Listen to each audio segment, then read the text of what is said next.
मतलब क्या होता है पॉली डिस्पर्शन? कुछ साइज छोटे भी हो सकते हैं और कुछ साइज बड़े भी हो सकते हैं, ठीक है। जब हम इसमें से ये पता करते हैं कि कितने पार्टिकल छोटे और कितने पार्टिकल बड़े साइज के हैं, तो इसको अपन कहते हैं साइज का डिस्ट्रीब्यूशन, ठीक है।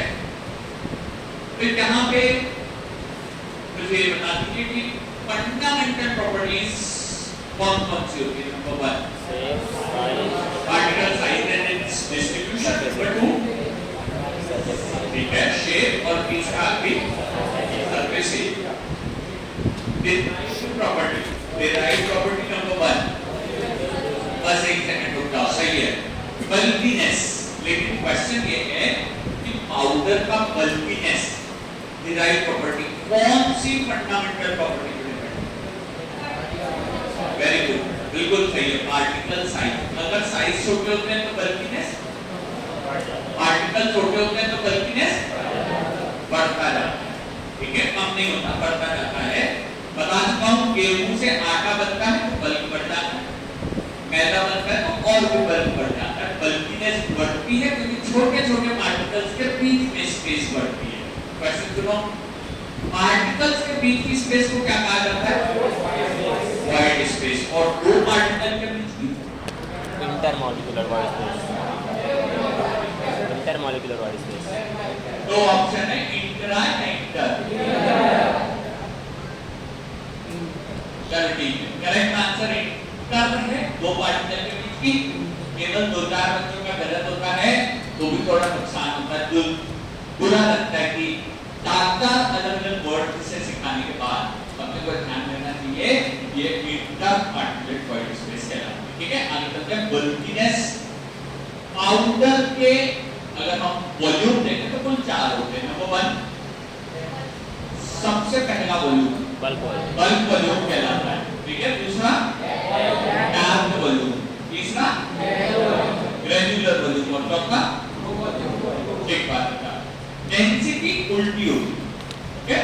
हमें पता है डेंसिटी का फॉर्मूला क्या है? Mass upon volume. तो वॉल्यूम जो है वो जितना ज्यादा रहेगा डेंसिटी उतनी कम, और अगर वॉल्यूम कम तो डेंसिटी। बस ऐसे ही क्वेश्चन वहां पूछे जाएंगे, नीचे स्टेटमेंट लेकर रहेंगे।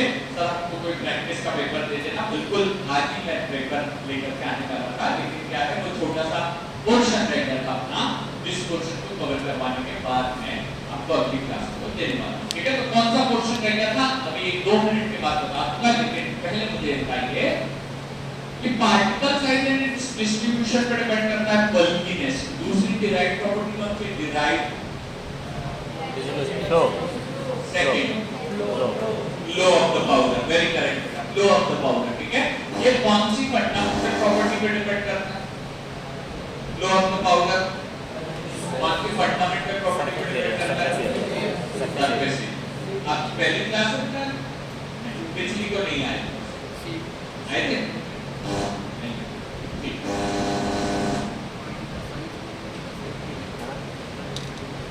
अगर चिकना रहेगा तो बहुत अच्छा रहेगा। केवल मेरी क्लास में हो रहा है कि और भी एक बार मेरी क्लास में? हाँ, फिजिकल का आते से इसको मन नहीं लगता है। अगर अपन लेकिन पढ़ना पड़ेगा, 5 यूनिट्स हैं और दूसरी यूनिट अपन लगभग खत्म कर चुके हैं। इन दोनों यूनिट से 100% इफेक्ट आएगा तो क्वेश्चन आएंगे। प्रैक्टिस के लिए आपको इस सेशन के क्वेश्चंस दे दूंगा, लेकिन अभी आगे चलते हैं। तीसरे वाले पॉइंट बात कर रहे हैं। पहले मुझे बता दो कि फ्लो कौन सी फंडामेंटल प्रॉपर्टी पे डिपेंड करता है? एरिया बात पहले शेप। शेप कौन से ऐसे शेप है जो एक्सीलेंट फ्लो दिखाता है? Very correct, spherical shape. किसी भी तरीके के कंचे की बात कर लो, मार्बल दूर दूर तक चले जाते हैं, किसी क्रिकेट का बॉल, वॉलीबॉल, फुटबॉल, बास्केटबॉल, सारे के सारे इसीलिए फ्लो होते हैं क्योंकि उनका शेप उनको फ्लो होने के लिए। अच्छा ये बताओ, स्फीयर में रेजिस्टेंस सबसे ज्यादा है?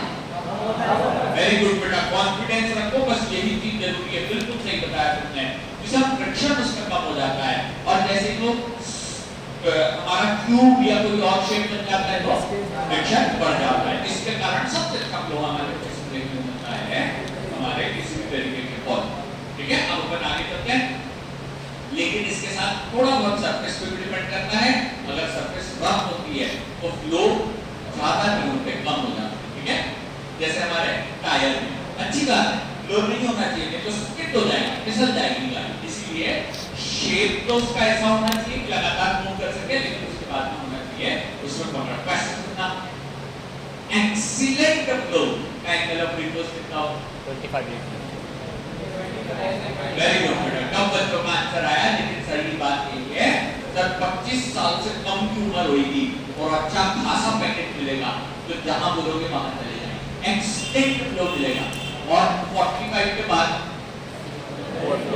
वेरी पुअर फ्लो हो जाता है। उसके बाद मॉलिक्यूल्स अपनी जगह से हिलते ही नहीं, अपनी जगह पे हमेशा के लिए फिक्स हो जाते हैं। ठीक है, तो अभी अपन आगे चलते हैं। यहाँ पे अपन फार्मास्यूटिकल पाउडर्स की बात कर रहे थे। हम जो चीज पढ़ रहे हैं वो पढ़ रहे हैं फार्मास्यूटिकल पाउडर्स का फ्लो। हम पढ़ रहे हैं फ्लो। फ्लो को दो प्रकार से देखा जाता है। क्या? नंबर 1 कहलाता है एंगल ऑफ रिपोज, और ये एंगल ऑफ रिपोज थीटा से रिप्रेजेंट करते हैं। इसका फॉर्मूला होता है tan इनवर्स h/r। ठीक है, कभी कभार कुछ टेक्नीशियन जो बहुत ज्यादा शार्प क्वेश्चन बनाते हैं ना, वो लोग क्या करते हैं बेटा, इस r को वो लोग क्या करते हैं बेटा, इस r को t में कन्वर्ट कर देते हैं। और आपको बताया कि रेडियस डायमीटर का आता होगा। ठीक है, वहां पे क्या हो जाता है, कभी कभार यहाँ 2p के नाम से भी आपको ये आराम से मिल जाएगा। ठीक है, अब ये जीपैट टाइपर या किसी भी गवर्नमेंट एग्जाम में जाओगे तो वो कम से कम आपसे इतना तो एक्सपेक्ट करता है कि आपको जो है डायमीटर और रेडियस के बारे में अंतर पता हो। ठीक है, तो इंडिया है ना, आपने इंजीनियर से पढ़ा होगा तो आपको रेडियस और डायमीटर ये दो चीजों के बारे में पता हो। ठीक है, तो अपन आगे करते हैं। एंगल ऑफ रिपोज यहाँ पढ़ चुके थे, थीटा नाम का पूरा चैप्टर आपको कंप्लीट करवा चुका था। सेकंड पे चलते हैं, जिसे कहा जाता है कंप्रेसिबिलिटी इंडेक्स। कंप्रेसिबिलिटी इंडेक्स, ये जो कंप्रेसिबिलिटी इंडेक्स है ये I से रिप्रेजेंट किया जाता है। I से इसको रिप्रेजेंट करते हैं। ये जो कंप्रेसिबिलिटी इंडेक्स है ये भी फ्लो को रिप्रेजेंट करता है, लेकिन इसकी वैल्यू, इसके जो चीजें होती हैं वो हमारे थीटा से अलग होती है। ओके, ये क्या होगा, किस प्रकार होगा, फटाफट रिप्रेजेंट कर देते हैं। I, इसका एक छोटा सा फॉर्मूला लिखिए, I इज इक्वल्स टू, यहाँ पे लिखा जाता है 1 माइनस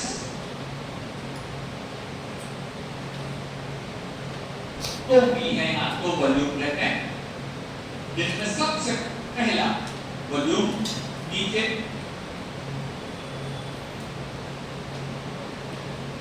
बल्क लिखा जाएगा और ऊपर लिखा जाएगा टैप। इसे इनटू 100 किया जाता है जब ये बनता है compressibility index into 100। Compressibility index कहा जाता है इसे, कंप्रेसिबिलिटी इंडेक्स। ठीक है, ये कंप्रेसिबिलिटी इंडेक्स I से रिप्रेजेंट किया जाता है जो कि फ्लो पर दर्शाता है। अब बोर्ड पे देखिएगा, बड़ा इंटरेस्टिंग ट्रिक बता रहा हूं, किसी और पेन से या ट्रिक करके लिख लेना। ठीक है, अगर आप एक से ज्यादा पेन का यूज करते हैं तो ज्यादा अच्छा है। आपकी कॉपी में आपको ध्यान रहेगा कौन सी चीज को कितना इंपॉर्टेंस देना। ओके, अब देखना ट्रिक कैसी होती है, B से बॉटम और B से टॉप। B से बॉटम, T से टॉप, तो B फॉर वॉल्यूम और T for bulk. Okay, bulk volume. और दूसरे नंबर पे अपन ने देखा B टैप। ओके, अब अपन आगे चलते हैं। इसी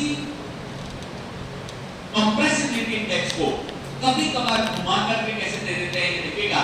सही है गलत आपको बताना है बेटा। इंडेक्स का फॉर्मूला बता रहा हूं, B bulk minus B tap divided by B bulk into 100। बेटा फर्स्ट और सेकंड में से कौन सा फॉर्मूला गलत है? क्या? वेरी गुड, बिल्कुल, बहुत ही अच्छी बात है। आपको अगर इतना समझ गया तो आप बिल्कुल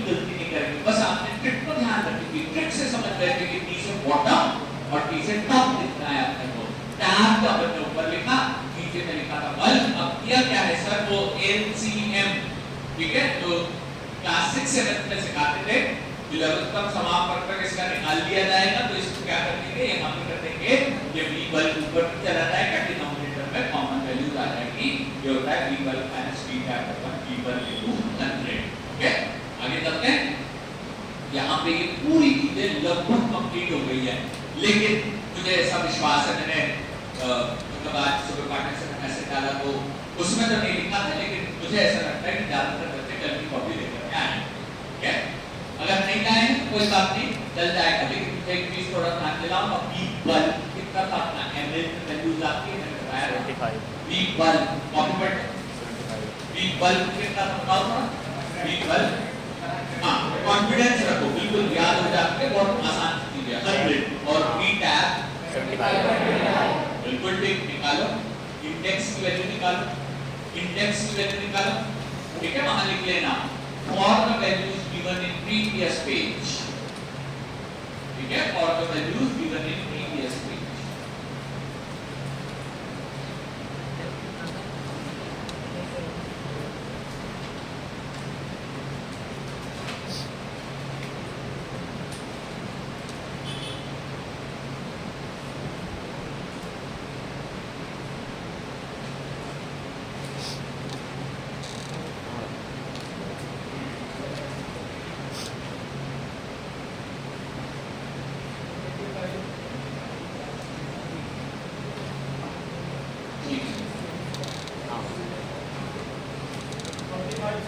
ठीक है, सही है, आंसर सबका सही है।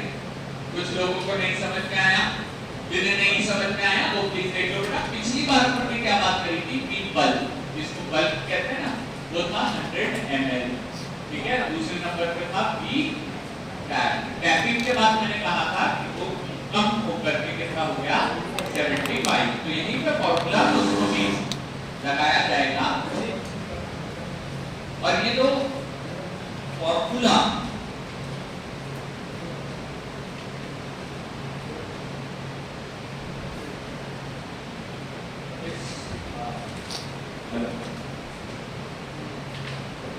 इस फॉर्मूला में जब हम उसको लगाएंगे बेटा, तो यहाँ पे 100 माइनस 75 डिवाइडेड बाय 100 इनटू 100, यहाँ पर रखिए बल हमारा बाकी 100 इनटू 100 इक्वल्स टू 25, ठीक है, इस प्रकार से निकाला जाता है। इसे निकालने के लिए आपको क्या चाहिए, पाउडर और मेट्रिक सिलेंडर बस। जब आप पाउडर को मेट्रिक सिलेंडर में भर देंगे, नोट वॉल्यूम, नोट वजन को, और अगर जरूरत पड़ी तो उसमें टैपिंग करेंगे, टैपिंग करने के बाद में तो ये वाली हमारी वैल्यूज आ जाएगी। ठीक है, मुझे ऐसा लग रहा है कि एक आध ही बच्चा ऐसा कोई है जिसने पिछली क्लास नहीं करी थी, बाकी सभी लोगों ने करी हुई है, मुझे बता दीजिए बेटा, कॉपी में पलट के बताना कम से कम अपन कितने बार टैपिंग कर, तीन वैल्यूज दिखाई, 100 700 1200 नंबर 1 100, नंबर 2 200 750 और लास्ट में 1200। ठीक है सर, इसका मतलब क्या होता है, पाउडर में जब तक वॉल्यूम कम होना बंद ना होता है तब तक उसकी टैपिंग करी जाती है। ठीक है, आगे चलते हैं। ये कंप्रेसिबिलिटी इंडेक्स निकालने के लिए हमें दो चीजों की जरूरत पड़ती है, एक को कहते हैं v बल्ब और दूसरे को कहते हैं v टैप। जब टैपिंग हो जाती है तो उसका वॉल्यूम कम हो जाता है। ठीक है, अब इसकी वैल्यू कहां से कहां तक होनी चाहिए, 2 मिनट से बताता हूं। इसमें कोई फनल नहीं लगती, इसके अंदर कोई रोटेटिंग सिलेंडर नहीं होता, इसके अंदर कोई मैन बॉक्स नहीं होता, इसके अंदर में हमारे पास बस एक मेट्रिक सिलेंडर और 2 वॉल्यूम की आवश्यकता पड़ती है। कंप्रेसिबिलिटी इंडेक्स यहां कंप्लीट हो गया। ठीक है, कंप्रेसिबिलिटी इंडेक्स में केवल 2 वैल्यू की आ सकती है। इस पर 2 बार क्वेश्चन आया है, एक 2022 में आया है, उससे पहले 2017 में आया था, 2 बार इसमें क्वेश्चन आया हुआ है। कंप्रेसिबिलिटी इंडेक्स की excellent value, excellent flow, excellent flow की वैल्यू होती है लेस देन 15 और वेरी पुअर फ्लो की वैल्यू होती है मोर देन 25। ठीक है, एक छोटा सा क्वेश्चन है बेटा। ठीक है, मुझे ऐसा लगता है कि 2 या 3 बच्चों को डिफिकल्टी आएगी, बाकी सारे लोग दिमाग चलाएंगे। 2 मिनट बोर्ड पे देखो, आंसर देना है तो भाई इस कंप्रेसिबिलिटी इंडेक्स की यूनिट क्या होगी? आई इस कंप्रेसिबिलिटी इंडेक्स की यूनिट क्या होगी? यूनिट बेटा, यूनिट यूनिट यानी जैसे ग्राम होता है, एमएल होता है, आई को यूनिट नहीं होती, आई तो सिर्फ वॉल्यूम है क्या? ठीक बात है ना? यह होगा यूनिट लेस। इसमें क्या होता है ना कि ये वैल्यूज एक दूसरे से कट हो जाती है, जितने भी रेशियो होते हैं ना ज्यादातर समय उन्हीं की यूनिट्स के बारे में चर्चा होती है।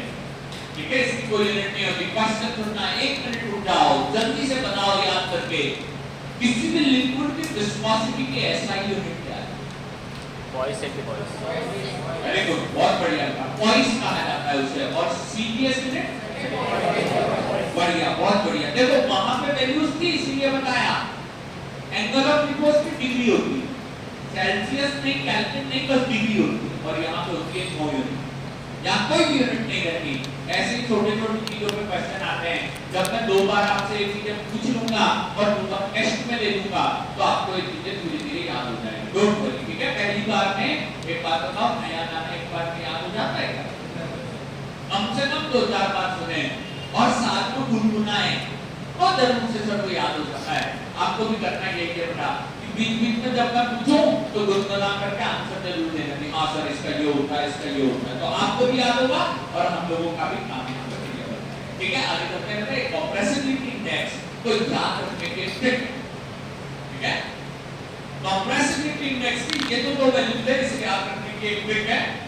और ट्रिक में हमारे बॉलीवुड की मूवी का एक डायलॉग लिखना है। ठीक है, बॉलीवुड की मूवी का एक डायलॉग लिखना है।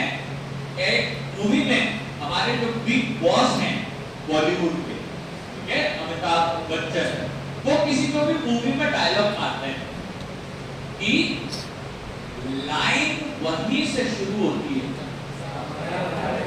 जहां से हम खड़े हो जाते हैं। हम यानी आई, ठीक है? लाइन वहीं से चालू होती है जहां पे आई खड़े हो जाते हैं। देखो एंगल ऑफ रिपोज सबसे अच्छा काम था, लेस देन क्या? वेरी गुड बेटा, ये काम खत्म हो गया, ये काम खत्म हो गया। देखो यानी एंगल ऑफ रिपोज में मैंने आपको ट्रिक के साथ याद कराया था कि 25 से कम वाले वहां पे रहते हैं। ठीक है, अब आपको बस ये याद रखना है कि आई की वैल्यू जो है उसके पहले ही आती है, क्योंकि जो हम हैं अमिताभ बच्चन जहां पे खड़े होते हैं 25 पर उनका एंगल ऑफ रिपोज हो जाता है, उसके बाद 25 से 45 का हमारी जो डिग्री का साइन है वो चलते हैं। ठीक है, तो ट्रिक्स में लिखेंगे यहाँ पे बॉलीवुड का डायलॉग है, अमिताभ बच्चन सर का कहना है वहीं से लाइन वहीं से चालू होती है जहां पे हम खड़े हो जाते हैं, आई खड़ा हो जाता है। ठीक है, ट्रिक में, ट्रिक हिंदी इंग्लिश किसी में भी लिख सकते हैं, जो लैंग्वेज हमें समझ में आती है उसी में चलेगा। ट्रिक क्या है कि लाइन वहीं से खड़ी होती है, चालू होती है जहां हम खड़े हो जाते हैं। थीटा की वैल्यू वहां से शुरू होती है जहां आई खत्म हो जाता है।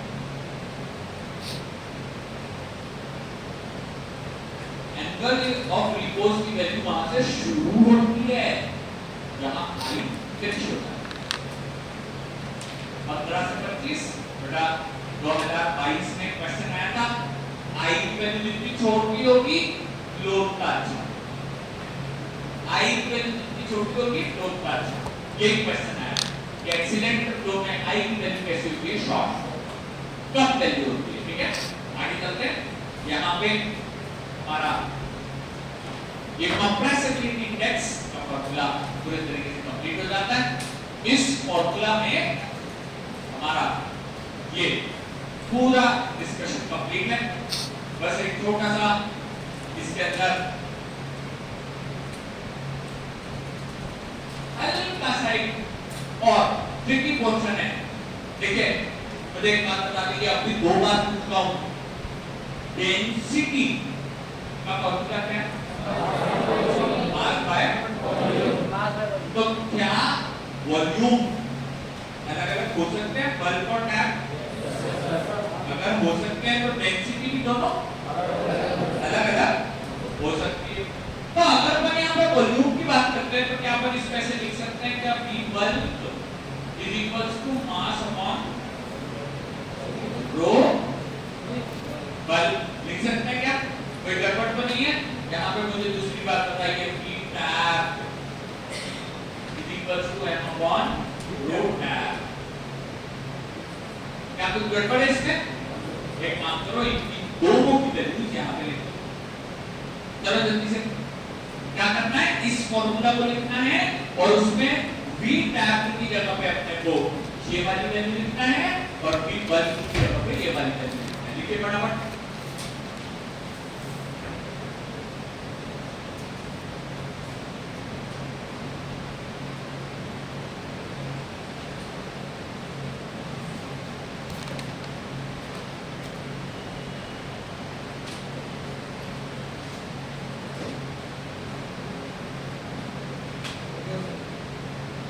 फाइनली क्या आंसर आया था? लिखने के बाद कुछ सॉल्व किए होंगे ना? लिखने के बाद कुछ सॉल्व होएगा। अच्छा एक नियम बताओ, जो डिनोमिनेटर का डिनोमिनेटर होता है, जो बटे में बटे की संख्या होती है, वो कहां चली जाती है? ठीक बात है, वो न्यूमरेटर में चला जाता है और जो न्यूमरेटर में डिनोमिनेटर रहता है वो नीचे डिनोमिनेटर में हो जाता है। ठीक है, तो इस वैल्यू को फिर से लिख रहा हूं, इन्हीं चीजों को फिर से लिख रहा हूं। थोड़ा सा जगह नीचे कम है, नीचे तक लिख सके इसलिए मैं फिर से ऊपर की तरफ लिखता हूं। ठीक है, ध्यान से देखिएगा बेटा। अब ये लोग G5 में कंपटीशन कैसे बढ़ा देते हैं, बस यही चीजों को थोड़ा सा लॉजिकली करके यहाँ पे कंपटीशन बढ़ा दिया जाता है। इसमें लिखते हैं अपन m अपॉन रो टैब। ठीक है, फिर यहाँ पे हो जाता है m इनटू रो बल। अच्छा इसमें कुछ सॉल्व हो रहा है क्या, कुछ कैंसिल अप हो रहा है क्या? देखिए m का मतलब क्या है ये तो बताओ। ठीक बात है, तो वो कभी चेंज नहीं होता। तो ये देखो, ये डेंसिटी की टर्म्स में ये वैल्यूज बदल जाती है। डेंसिटी की टर्म्स में ये वैल्यूज बदल जाती है। i का मतलब होता है 1 जस्ट मिनट, सॉरी मैंने यहाँ गलती से माइनस 2 लाइन बना दी थी। रो बल अपॉन रो टैब इनटू 100।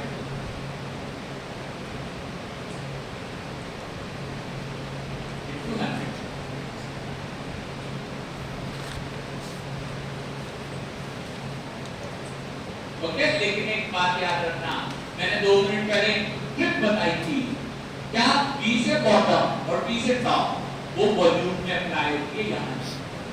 ठीक है, ये डेंसिटी में अप्लाई नहीं होते, डेंसिटी में इसका कोई भी लेना देना नहीं है। ठीक है, ये डेंसिटी में कोई भी लेना देना नहीं है। चलो इसको रब कर देते हैं ना, इसको रब कर देते हैं। अब ये जानते हैं कि अगर इस प्रकार का लॉजिकल क्वेश्चन किसी भी बच्चे की स्क्रीन पे आए, कीपैड में, नाइट में, ड्राइविंग इंस्पेक्टर में, किसी भी एग्जाम, तो उसको बनना चाहिए। सर नहीं समझ में आया, अगर समझ में नहीं आया तो 1 मिनट कॉपी पे टीचर को फिर से समझा देता हूं वो क्या रहा है। ठीक है, देखो एक्चुअली में हमारे पास आता है पाउडर का वॉल्यूम, जो अपन आसानी से देख करके निकाल सकते हैं। ठीक है सर, कीपैड में कैसे निकालेंगे? कीपैड को बेटा क्वेश्चन में लिखा है, क्वेश्चन में अगर वॉल्यूम लिखा है तो मेरी ट्रिक बहुत अच्छी है।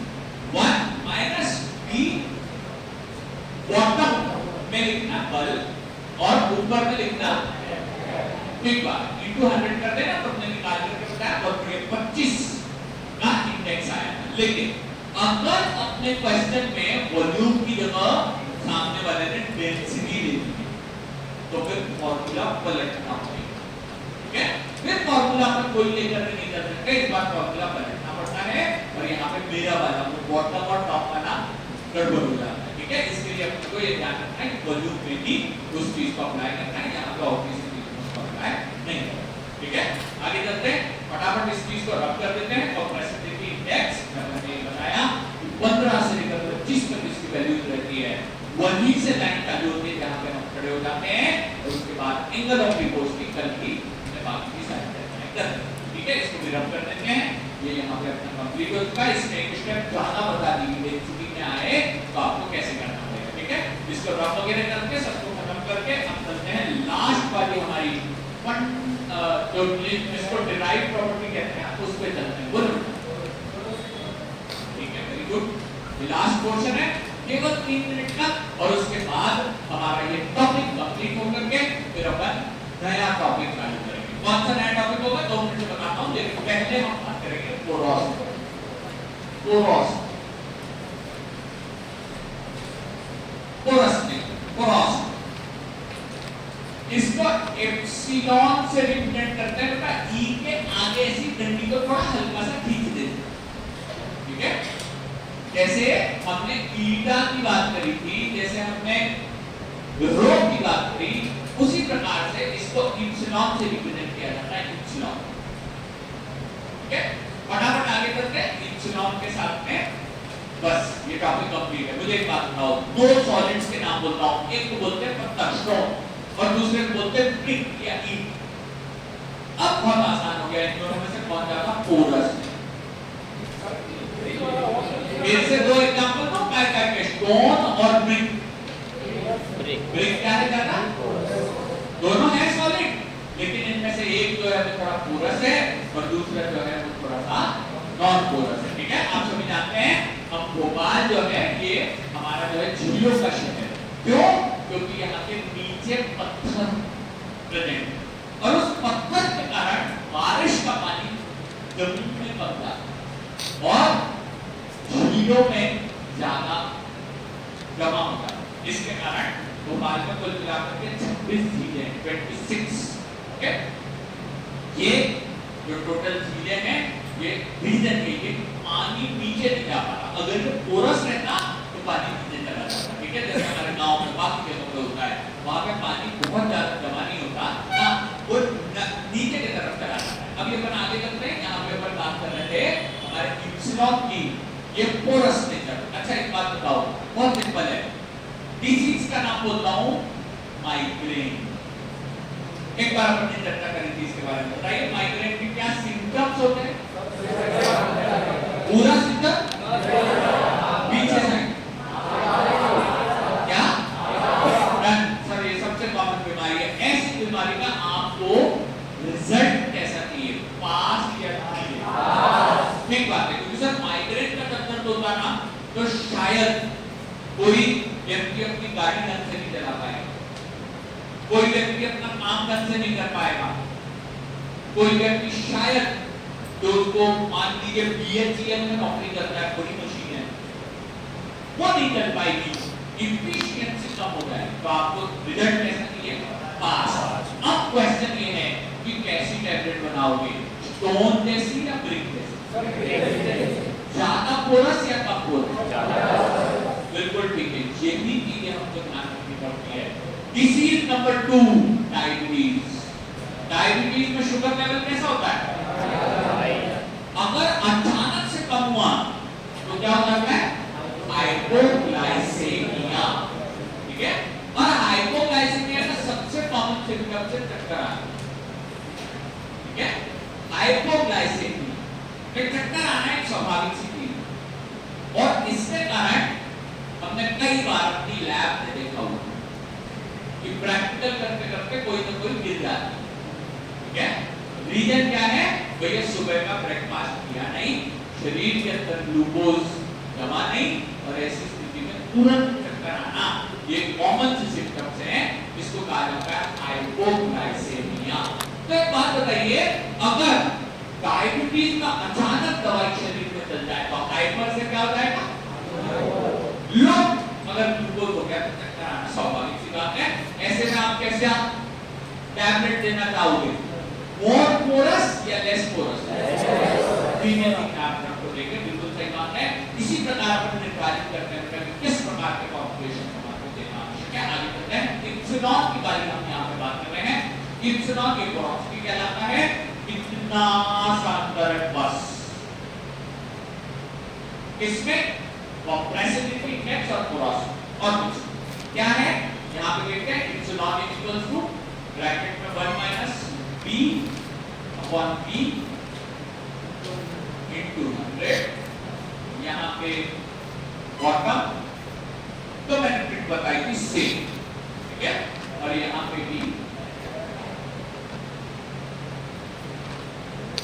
3 तो वही है टॉप वाला, लेकिन टैप की जगह इस बार क्या है? ये थोड़ा सा इधर है बस, और कुछ ओके। सर ये ट्रू वॉल्यूम क्या होता है? तो ये जो हीलियम डिस्प्लेसमेंट नाम के मेथड से निकाला था उसी को अपन क्या कहते हैं? Be true. ओके, उसी को अपन क्या कहते हैं? Be true. बहुत ही आसान सा है, आगे चलेंगे। Epsilon is equals to, I am not sure कि ये फॉर्मूला सही है या गलत है, डिवाइडेड बाय ई बल इनटू 100। बताइए फर्स्ट और सेकंड में से कौन सा सही है? दोनों सही है, कोई भी अंतर नहीं। चलो इस बार ये सरप्राइज है।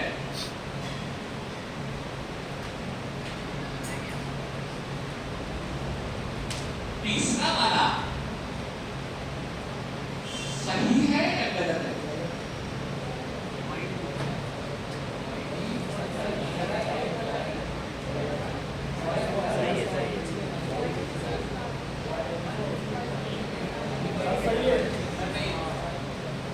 वॉइड यानी क्या होता है? वॉइड लिखा हुआ है क्या? ये कैसे दिखेगी? वॉइड इज बल को माइनस करके बल को में से ट्रू माइनस करके ट्रू को वही लिखा हुआ है, ठीक है? सही है, ये फॉर्मूला भी सही, इसमें भी कुछ गलत नहीं है। बल यानी 100 पिछले बार जो देखा था, माइनस ट्रू यानी 25 जो पिछले बार देखा था। तो यहाँ से अपन पोरोसिटी को इस प्रकार निकाल सकते हैं। ये फॉर्मूला होता है V वॉइड अपॉन V बल। इसे लिखने की भी दूसरी एक और तरीका हो सकती है। जैसे देखो epsilon is equals to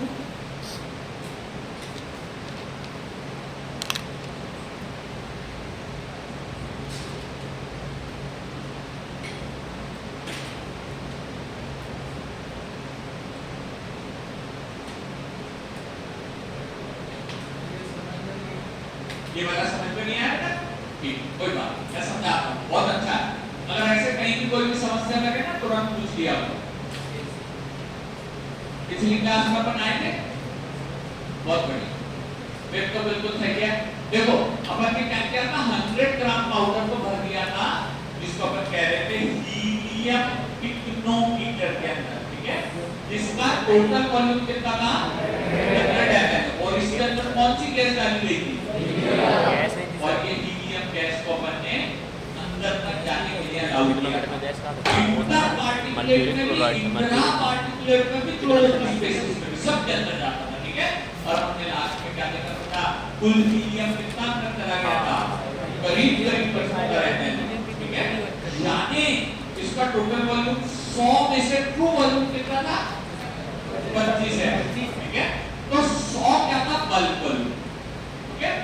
bulk volume कितना था? 100 और ट्रू वॉल्यूम कितना था? 25। दोनों को माइनस करेंगे तो क्या आता है? ये क्या कहलाती है? इसमें कौन भरा हुआ था? ठीक है, इस प्रकार उसको निकालते हैं। तो जब हमारे पास दोनों तीनों चीजें प्रेजेंट होती है तो इस सारे के सारे फॉर्मूला एकदम से कोई भी फॉर्मूला गलत नहीं है, ठीक है? और इसी को डेंसिटी के फॉर्म में लिखेंगे तो लेकिन ध्यान रखना डेंसिटी में मेरा बॉटम और टॉप वाला ट्रिक चलता है, वो डेंसिटी उल्टी चलती है, लेकिन वॉल्यूम जो मैंने कल की क्लास में सबसे पहले पढ़ाया था उसके अंदर वो वाली ट्रिक बिल्कुल परफेक्ट बैठती है। नीचे क्या रहता है? हमेशा B से बॉटम, B से बल, ठीक है? और ऊपर रहता है BT। अब वहां पे था टैब और यहाँ पे है ट्रू, बस इतना ही अंतर है और किसी चीज का अंतर नहीं है। यहाँ पोरोसिटी कंप्लीट हो गई है। पोरोसिटी के साथ में ये वाला चैप्टर पूरे तरीके से कंप्लीट हो चुका है। ये चैप्टर के बाद अगर थोड़ी बहुत स्पेस इस कागज में बच गई होगी तो उसको छोड़ दीजिए, कोई खास फर्क नहीं पड़ता। ये चैप्टर पूरा अपना कंप्लीट किया है। केवल एक 2 मिनट का समय है, थोड़ा प्रैक्टिस करना लीजिए और आपको जो जहां कैसी डिफिकल्टी आ गई है जरूर पूछिए। बाकी सब मैं एक्सप्लेन करके आपको यहाँ पे बता दूंगा।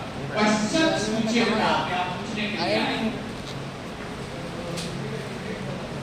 पोरोसिटी का यूनिट वैसे तो बेटा ये रिजोल्यूशन नहीं पढ़ाया ना? ये भी एक क्या है? रेशियो नहीं पढ़ाया ना आप लोग? फ्लो और पढ़ाया रेशियो में हमेशा क्या होती है? यूनिट नहीं, ठीक है? ऊपर वॉइड से वॉइड, वॉल्यूम से वॉल्यूम कट हो जाएगा। ये लॉजिक में ऐसे होगा, उससे तो टाइम कट हो जाएगा। पोरोसिटी है तो 2 यूनिट, ठीक है, पोरोसिटी है 2 यूनिट। और मैथमेटिक्स पढ़ हाँ सब पढ़ इसका बेटा ठीक, अच्छी बात, बढ़िया बढ़िया। चलो चलो 1 सेकंड, सब लोग कॉपी से निकल करके बाहर आओ, इंटरेस्टिंग क्वेश्चन आया है। सुनो बेटा, अगर अपन कॉपी को ध्यान से देखेंगे ना तो फंडामेंटल प्रॉपर्टीज के बाद आपकी डिराइव्ड प्रॉपर्टी, जिसमें 3 चीजें बढ़ी है। पहले नंबर पे आपने क्या पढ़ा था? बल्कीनेस, या जिसको वॉल्यूम कहा जाता है, ठीक है, उसी से रिलेटेड थी डेंसिटी। दूसरे नंबर पे क्या पढ़ा? लो। उसके 2 पार्ट, कौन कौन सा? एंगल ऑफ रिपोज एंड, ठीक है, तो उन दोनों में फ्लो आता है। ये तीसरी तो प्रॉपर्टी है, कौन सी? पोरोसिटी। तो यहाँ पर किसी को एक्सीलेंट या पुअर या ये नहीं कहते। ये पोरोसिटी किस चीज की होती है? पोरोसिटी होती है टैबलेट बनने के बाद, ठीक है, टैबलेट बन चुकी है तो इसमें एक्सीलेंट भी कुछ नहीं होता, इसमें वो भी नहीं होता, इसमें कोई पुअर भी नहीं होता। वो केवल 2 जगह होते हैं। कौन कौन सी जगह? एक तो होता है थीटा में और दूसरे होता है आई में, ठीक है, अच्छी बात, बहुत बढ़िया।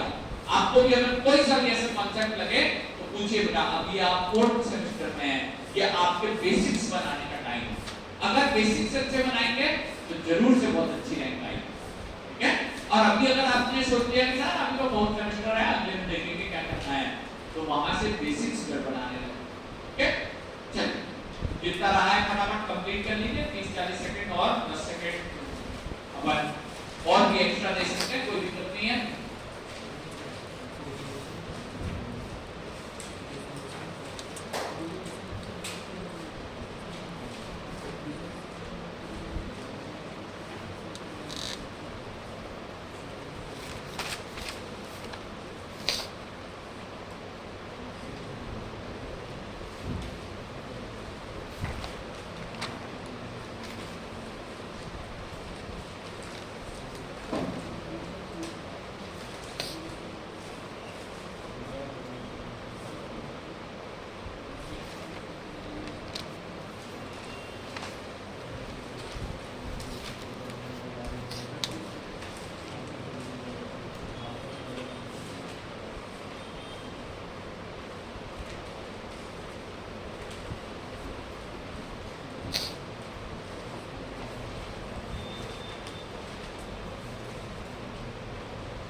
सर सेडिमेंटेशन मेथड समझा दीजिए। सेडिमेंटेशन सेडिमेंटेशन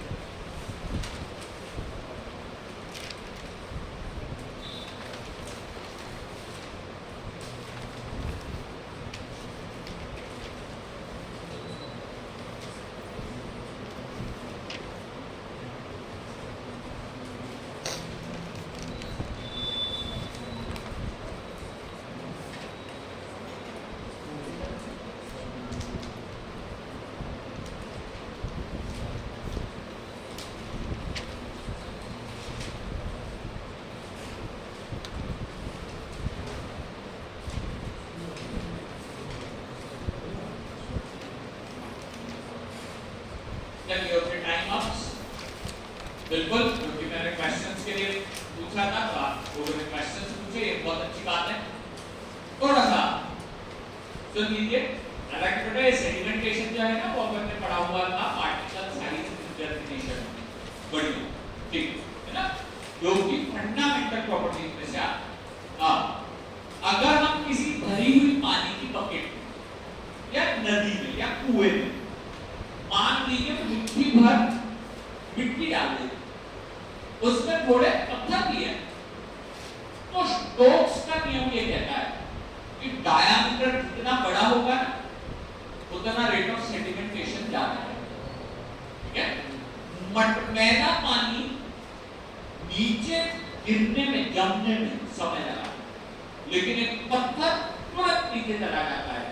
स्टोक का ये कहना है कि डायामीटर जितना बड़ा रहेगा नीचे की तरफ मूवमेंट उतना फास्ट है, ठीक है। लेकिन अगर डायामीटर छोटे छोटे रहेंगे तो वो नीचे कई समय के बाद जाएगा, जल्दी जाते ही, ठीक है। तो इसी को कहा जाता है सेडिमेंटेशन की मेथड। ये स्टोक्स ने बनाई है। अगर सॉलिड की डेंसिटी अधिक हो तो वो नीचे जाता है, और अगर लिक्विड की डेंसिटी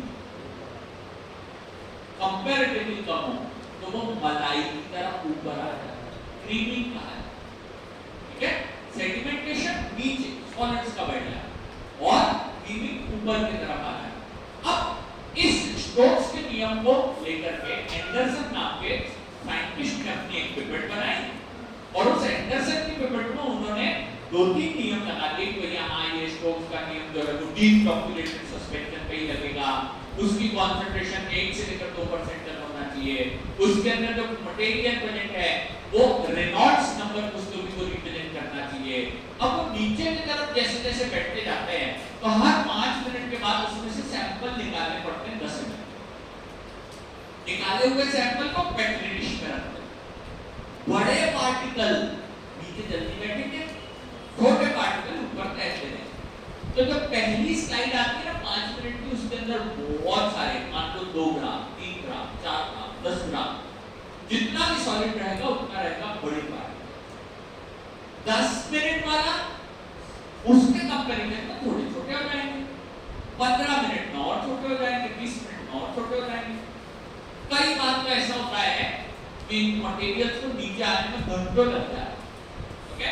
तो ये इसको कहा जाता है सेडिमेंटेशन की मेथड, इसमें वजन निकालते हैं, तो इसलिए इसके डिस्ट्रीब्यूशन वेट डिस्ट्रीब्यूशन कहलाते हैं, नंबर डिस्ट्रीब्यूशन। सर इसमें साइज पता कैसे करते हैं कि इसका साइज पता करने का फॉर्मूला रहता है बेटा, वहां पे जो डी मीन रहता है ना अपना, डी मीन को निकालने के लिए वहां एंडरसन की मेथड जो स्टोक्स का नियम रहता है उसका उपयोग किया जाता है। बहुत ज्यादा डीप में नहीं था इंपॉर्टेंट, इसके लिए उसको मैंने ज्यादा पढ़ाया नहीं, लेकिन फिर भी अगर पूछेंगे तो जरूर बताऊंगा कि किस प्रकार होता है, ठीक है।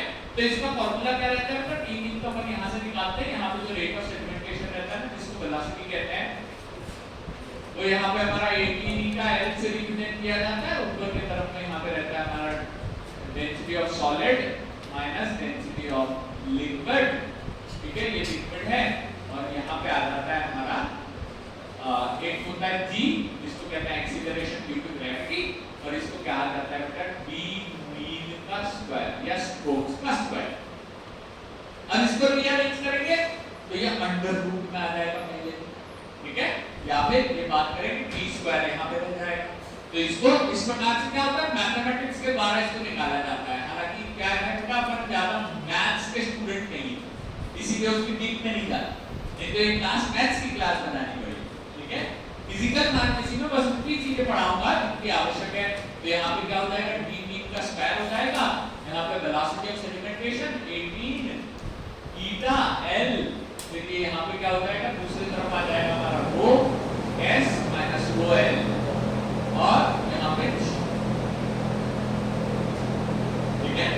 तो जब ये फॉर्मूला बनेगा और फिर आप उसमें से स्क्वायर को हटा करके जब स्क्वायर रूट ले लोगे उसका, तो स्क्वायर रूट लेने पे ये इस प्रकार का फॉर्मूला बन जाएगा। अगेन क्या, b 18 eta l divided by rho s minus rho l, ठीक है, इस प्रकार से निकालेंगे। समझ में आ गया आपके, ठीक है। ज्यादा इंपॉर्टेंट नहीं था, इसलिए बहुत ज्यादा डीप में नहीं पढ़ाया, नहीं तो क्या होता है इतने छोटे छोटे पॉइंट्स रह जाते हैं, इस पे क्वेश्चन नहीं आते।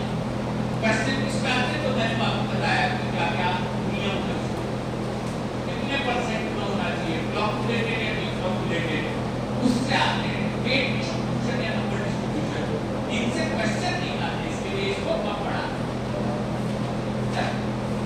वैसे एकदम संपादन का ये कॉपीज यहाँ आने पे ही दोबारा खुलती है, ठीक है, जिस टीचर की क्लास रहती है उसी की क्लास में दोबारा कॉपी खुलती है, कभी पढ़ते नहीं होता। इसीलिए अगर 2 मिनट 3 मिनट 4 मिनट 5 मिनट जितना भी समय मिले जरूर से करना चाहिए यहाँ, ठीक है। आई नो कि आज तक बच्चे 2 मिनट में बोर होते हैं तो सबसे पहले मोबाइल खोलते हैं, लेकिन अगर आप यहाँ 6 बजे आ चुके हैं, 10 मिनट 5 मिनट है, बेटा हम खुद कभी कभार लेट इसलिए आते हैं क्योंकि बाद में बच्चे आते रहते हैं, ठीक है, और हम 6-10 तक आते हैं तो बच्चे और बढ़िया 6:15 6:30, ठीक है। लेकिन अगर आपको 5-7 मिनट का भी समय मिले कॉपी के पन्ने थोड़ा हटा लिया हो, उससे आपको ये स्कैनिंग करते रहेगा इस्तेमाल कि भाई कितना क्या चीज इंपॉर्टेंट है उस प्रकार से। चलो ठीक है, आगे बताइए पोर्शन कंप्लीट हो चुका है। अब फिजिकल फार्मेसी जो इस सेमेस्टर में है उसकी यूनिट नंबर 2 में विस्कोसिटी दिया हुआ है और विस्कोसिटी के नीचे एक चीज लिखी हुई है जिसे कहा जाता है डीफॉर्मेशन ऑफ द सॉलिड्स। ठीक है, इससे करीब करीब 7 नंबर का क्वेश्चन पढ़ाना आता है जो अभी मैं फटाफट आप लोगों को लेकर बात डीफॉर्मेशन ऑफ द सॉलिड्स। ठीक है, आगे चलते हैं।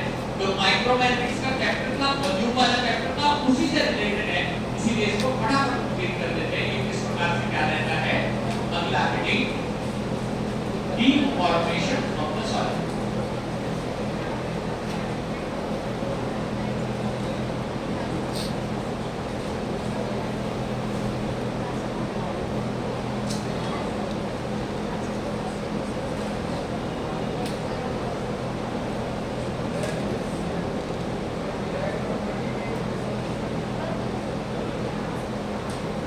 अभी उसको इतना पढ़ने की आवश्यकता नहीं है। रिजोल्यूशन पूरा का पूरा एक चैप्टर के अलग है। सॉल्युबिलिटी एंड रिजोल्यूशन वैसे आप तो थर्ड सेमेस्टर के फिजिकल फार्मेसी में था, ठीक है, वो सरफेस एरिया से डिपेंड करता है। उसको मैं नेक्स्ट सेमेस्टर में नेक्स्ट 6 सेमेस्टर के अंदर सॉल्युबिलिटी रिजोल्यूशन का एक पूरा प्रोफाइल आता है उसमें। ठीक है, अभी जो पढ़ाते हैं जितनी चीजें अभी कम से कम इंपॉर्टेंट है उतनी करेंगे, क्योंकि रिजोल्यूशन अपने आप में 3 दिन का चैप्टर है। ठीक है, और उतना लंबा पेपर अगर लेकर के जाएंगे तो इधर की ये चीजें फिर समझने में थोड़ा समय लगेगा। ठीक, आगे चलते हैं। Deformation of the solids. Question है सॉलिड लिक्विड और गैस में किसके मॉलिक्यूल सबसे ज्यादा मूवमेंट दिखाते हैं और सबसे कम सॉलिड और मीडियम लेवल पे लिक्विड। क्योंकि सॉलिड्स के मॉलिक्यूल मूव नहीं होते, इसीलिए जब उनके छोटे छोटे पाउडर को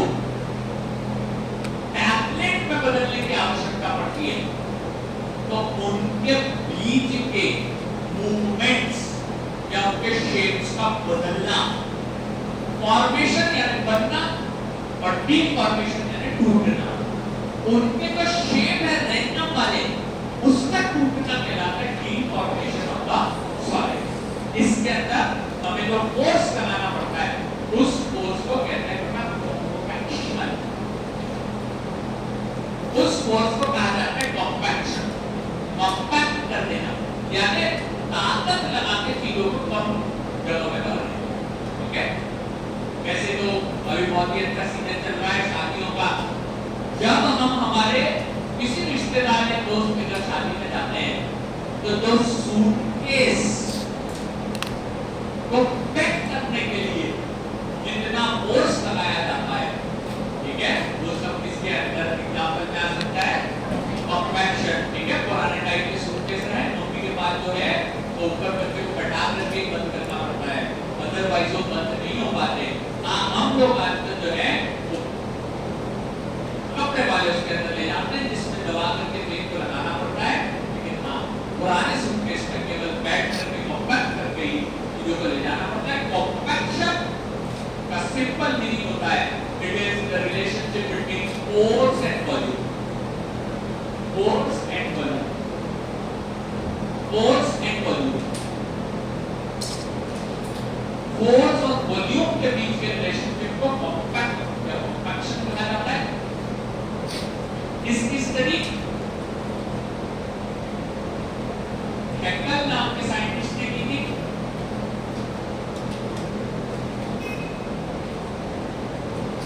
हेगल का प्लॉट अपने इसके अंदर स्पेशल लिखा हुआ है, इसलिए उसको लास्ट में बता देंगे। ज्यादा इंपॉर्टेंट है इसके अंदर क्या क्या बदलाव आते हैं, किस किस प्रकार से काम करता है उसके बारे में पता चलेगी। यहाँ ये जो कॉम्पैक्शन है, ये कॉम्पैक्शन 2 प्रकार का होता है। इसके 2 टाइप्स होते हैं। कॉम्पैक्शन के 2 टाइप्स होते हैं। नंबर 1 जिसे कहा जाता है कॉम्प्रेशन, नंबर 2 जिसे कहा जाता है कंसोलिडेशन।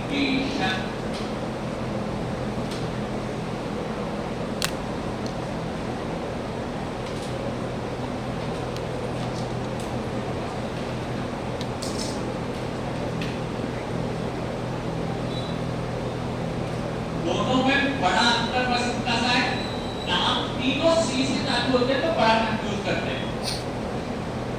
एक है कॉम्पैक्ट, दूसरा है कॉम्प्रेस और तीसरा है कंसोलिडेट। तीसरा वाला समझने के लिए बहुत आसान है। जब पूरी एक टैबलेट बनता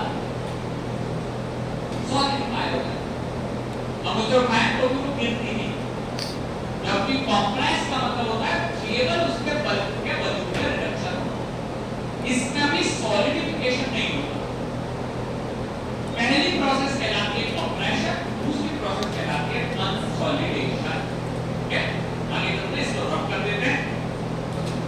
रब करने के बाद अब हम लोग यहाँ पे आवाज नहीं आ रही तो समझ में नहीं आ रही,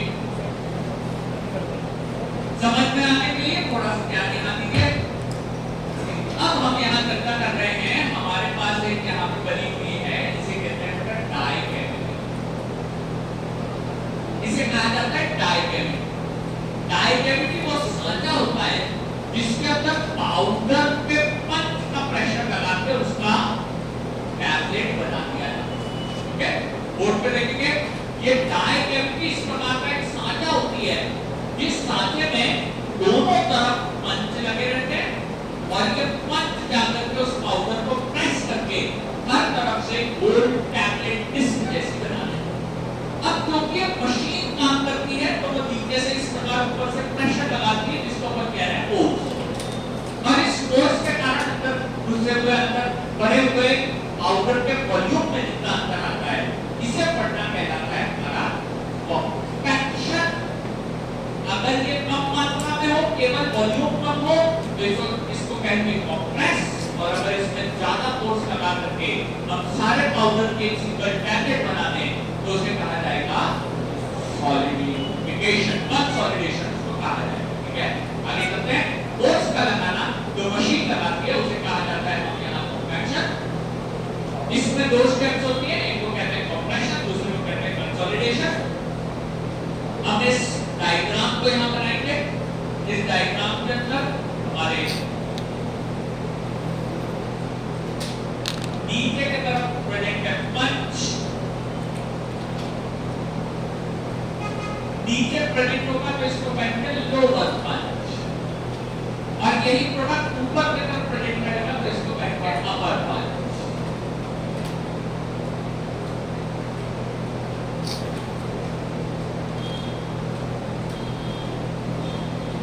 अपर पंच, लोअर पंच, अपर पंच। आजू बाजू में क्या है बेटा? आजू बाजू में डाई कैविटी,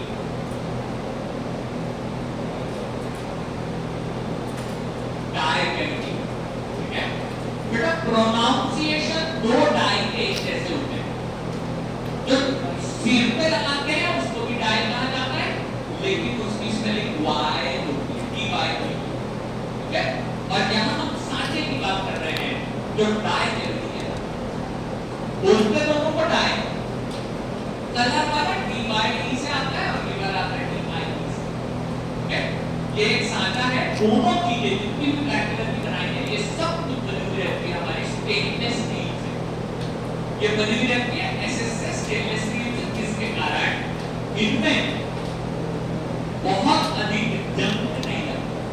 ठीक है, अब चलते हैं रेड कलर का पेन मैं यूज कर रहा हूं, जिससे मैं यहाँ पे ग्रेन्यूल्स या पाउडर या इस प्रकार की चीजें यहाँ पे बना दें।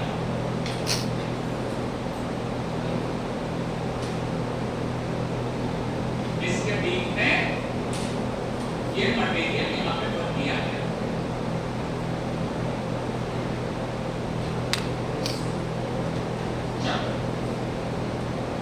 एक छोटी सी बात बताएंगे, आप में से कोई पीपल्स यूनिवर्सिटी से क्या? आप लोग हैं गुरु, आपका क्या नाम है? हसन, ऋषभ, हसन और ऋषभ, पीपल्स यूनिवर्सिटी से आप दोनों बात। ठीक है, मेरे को थोड़ा बता देना, थोड़ा बता देना, उन दोनों के एग्जाम का टाइम टेबल अलग चलता है, बाकी जितने में तो सब आदमी से शायद। ठीक है, बस आप ही लोगों के यूनिवर्सिटी का टाइम टेबल थोड़ा अलग चलता है। 10 जून हाँ उसके आसपास वो भी आता है। ठीक है, कि दूसरे एंड पे है तो इधर कोई तरफ से थोड़ा कम स्टूडेंट बाकी रहते हैं, लेकिन बस ऐसे ही क्यों होगा सर आपके बता दीजिए कि पॉलीडिस्पर्स का मतलब क्या होता है। बहुत बढ़िया, मुझे लगा बस यही हसन है, आपका नाम भी हसन है, लेकिन कोई दिक्कत नहीं, एक्चुअली पूजा मैंने इनसे कहा बट कोई बात नहीं, सही आंसर बिल्कुल सही है कि सर जिसमें बड़े और छोटे हर प्रकार के पार्टिकल होते हैं उसे कहा जाता है पॉलीडिस्पर्स। जब कभी अपन साइज रिडक्शन की मशीन चलाते हैं मिलिंग वाली, तो उस मिलिंग के अंदर यहाँ पे जो पाउडर बनते हैं, कुछ पाउडर होते हैं छोटे और कुछ पाउडर होते हैं बड़े, ठीक है, छोटे और बड़े पाउडर यहाँ पे सब कुछ डाई कैविटी के अंदर भर चुके हैं। अब यहाँ पे क्या होता है, फोर्स करना चालू होता है। सबसे पहले आता है फोर्स कंप्रेशन, फोर्स आता है कंप्रेशन का। मैं फिर से वही एग्जांपल देना चाहूंगा, हमारे भोपाल की सबसे फेमस ट्रेन कौन सी?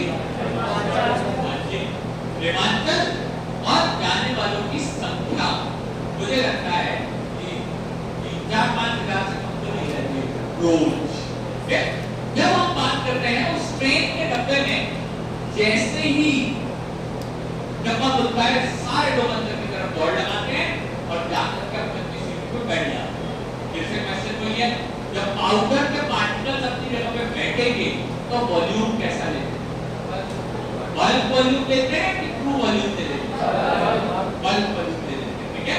लेकिन कुछ ही समय बाद जनरल के कंपार्टमेंट में उनका वॉल्यूम कैसा हो जाता है? जनरल कंपार्टमेंट में तो वॉल्यूम जो है वो सच में ट्रू जैसा हो जाएगा, लेकिन रिजर्वेशन के डब्बे में थोड़ा बहुत जगह घूमने फिरने की, वॉशरूम जाने की, आने जाने की बची रहती है, लेकिन उसमें भी एक बर्थ के पास में 2 लोग का एक्स्ट्रा बैठ नहीं जाए, ठीक है। तो हम यहाँ पे बात कर रहे हैं कि कंप्रेशन रहता है क्या, इस कंप्रेशन में क्या होता है, फोर्स लगता है। सर किस चीज का फोर्स लगेगा, ठीक है, उस ट्रेन में जाने वाले ज्यादा से ज्यादा लोग रहते हैं रेवाड़ी, ठीक है, और दूसरा बैठने वाला कैसा रहेगा, गाड़ी वहीं के लोग हैं सब, तो उनको पता है अपने लोगों को कैसे डील करना है। अगर जगह नहीं मिली तो कहां लड़ना है और कहां चुप हो जाना है, ये सब ठीक है। तो ऐसी स्थिति में जब कभी वहां पे बैठने वाले भैया ने बल्क वॉल्यूम ले लिया तो किस प्रकार उनके बैग नीचे रखवाना है, कब उनका वॉल्यूम थोड़ा थोड़ा रिड्यूस करना है, ये सब चीजों को पता है, ठीक है। तो ऐसी स्थिति में क्या होता है, सबसे शुरुआत में ठीक है हल्का सा फोर्स लगाया जाता है, ठीक है। भैया बैठे हुए हैं, भैया थोड़ा सा सरक जाओ, बैठने दो। कभी कभार क्या होता है, जब फोर्स की संख्या, फोर्स की मात्रा कम रहती है, ध्यान से देखिए बेटा, जब फोर्स की मात्रा कम रहती है तो हमारे को देखने को मिलती है, ध्यान से देखिएगा, इसे कहते हैं इलास्टिक रिकवरी, इलास्टिक रिकवरी, ठीक है। अगर वो भैया वहां पे बैठ चुके हैं और आपने उनसे कम आवाज में केवल रिक्वेस्ट किया, भैया बैठ, थोड़ा सा बैठने के लिए जगह दे दीजिए, फैमिली हमारे साथ, तो भैया बड़े स्टाइल से ऐसे इधर-उधर सरकेंगे और वापस वहीं आएंगे। जगह इतनी सी भी नहीं बनाते, लेकिन आप दिखाएंगे ऐसे जैसे पता नहीं कितनी जगह उन्होंने हमारे लिए छोड़ दी। जब वो घूम फिर के वापस अपनी जगह पे आ जाते हैं तो इसे क्या कहा जाता है, ये केवल तब होता है जब आपके स्वर में रिक्वेस्ट और आवाज बहुत धीमी हो, तब वो भैया का क्या है, ये ठीक है, यहीं से भोपाल कहीं कुछ चढ़ा होगा, ठीक है, ये दीवा से नहीं हो सकता, अदरवाइज ऐसी रिक्वेस्ट नहीं करता था। जब फोर्स कम लगता है तो कम फोर्स के कारण क्या होता है, मॉलिक्यूल्स इलास्टिक रिकवरी दिखाते हैं कि हाँ सर थोड़ा सा प्रेस करके आपने छोड़ दिया, बहुत सारे मॉलिक्यूल ज्यादातर समय इलास्टिक रिकवरी दिखाते हैं। ध्यान से सुनिए बेटा, जैसे कोई फोम या स्पंज, आप उसमें 100 किलो का इंसान बैठा दीजिए, फोर्स बढ़ गया, लेकिन जैसे ही वो उठेगा वापस से क्या होगी, अपने स्ट्रक्चर पे वॉल्यूम को वापस गेन करना, इसको क्या कहा जाता है, इलास्टिक रिकवरी। ये कब होती है, जब फोर्स कम होता है, ठीक है। अगर ऐसी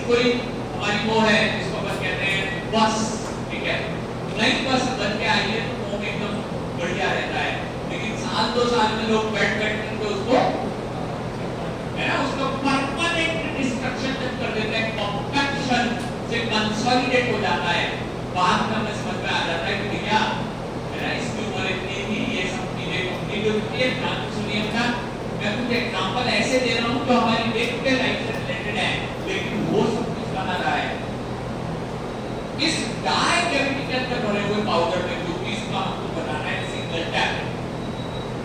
अगर हमने कोर्स सही नहीं लगाया और टैबलेट की मशीन मूव करके ऐसे बाहर निकल गई, कोर्स कब रहेगा तो पता चला वापस भी बाहर पाउडर ही निकलेगा, पाउडर ही निकलेगा, तो फिर वो टैबलेट किसी काम की नहीं रहेगी। हमें कम से कम उतना कोर्स को लगाना पड़ेगा जितने से ये इलास्टिक रिकवरी खत्म हो जाए। इलास्टिक रिकवरी का मतलब होता है वापस से हिल करके अपनी जगह पे आ जाना। इलास्टिक रिकवरी का मतलब होता है कोई चेंज नहीं होता। ऐसा तब होता है जब कोर्स की संख्या, कोर्स की मात्रा बहुत कम हो। लेकिन इसका फायदा नहीं मिलता, इसलिए फार्मेसी वाले कोर्स बढ़ाते हैं। नो डाउट निवांचन वाले भी कोर्स बढ़ाते हैं। कोर्स बढ़ाने से ही टैबलेट बनती है और कोर्स बढ़ाने से ही अपनी जगह को वापस, ठीक है। तो ऐसी स्थिति में कोर्स बढ़ाना पड़ेगा, और जैसे जैसे आप कोर्स बढ़ाते हैं उस प्रकार से हकल्स ब्लॉक के अंदर टैबलेट का निर्माण होता है, ठीक है। ये जो पॉइंट अपन ने लिखा, ये देखो यहाँ क्या लिखा हुआ है, कंप्रेशन। यहाँ पे कोर्स की संख्या कम रहती है और मटेरियल हमारे यहाँ पे होता है इलास्टिक रिकवरी, ठीक है। इसको रब कर देते हैं। अगला हेडिंग डालिएगा कंसोलिडेशन। अगला हेडिंग डालिएगा कंसोलिडेशन। कंसोलिडेशन में कोर्स बढ़ाना पड़ता है। इसकी 3 स्टेप्स होती है, 3 चीजें होती है इसमें। कंसोलिडेशन, लेकिन इससे बनने वाली टैबलेट ऐसी होती है जो 3-4-5 साल में भी वापस नहीं टूटेगी, पाउडर नहीं बनेगा, वो इस प्रकार की टैबलेट नहीं होती। यहाँ पे इतनी अच्छी टैबलेट बना दी जाती है कि वो कभी टूटती नहीं है, तो उसको जानबूझ करके तोड़ा है, ठीक है। तो अब ये चलते हैं कंसोलिडेशन। इसमें छोटी-छोटी स्टेप्स होती है। पहली स्टेप, सबसे पहली स्टेप ध्यान से लिखिएगा, कंसोलिडेशन की स्टेप्स। पहली स्टेप इसको कहा जाता है माइक्रो स्क्वैशिंग। माइक्रो स्क्वैशिंग, इस माइक्रो स्क्वैशिंग में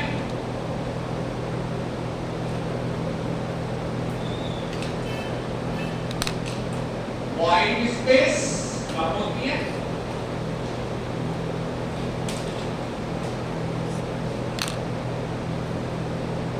इस प्रकार से होगा। एक मिनट एग्जांपल सुन लीजिए और कोशिश करें कि एग्जांपल में एक दो छोटे-छोटे वर्ड अगर लिख सके तो अच्छी बात है। 2 साल बाद भी दी पढ़ना है तो इसमें आपको ये याद आना चाहिए।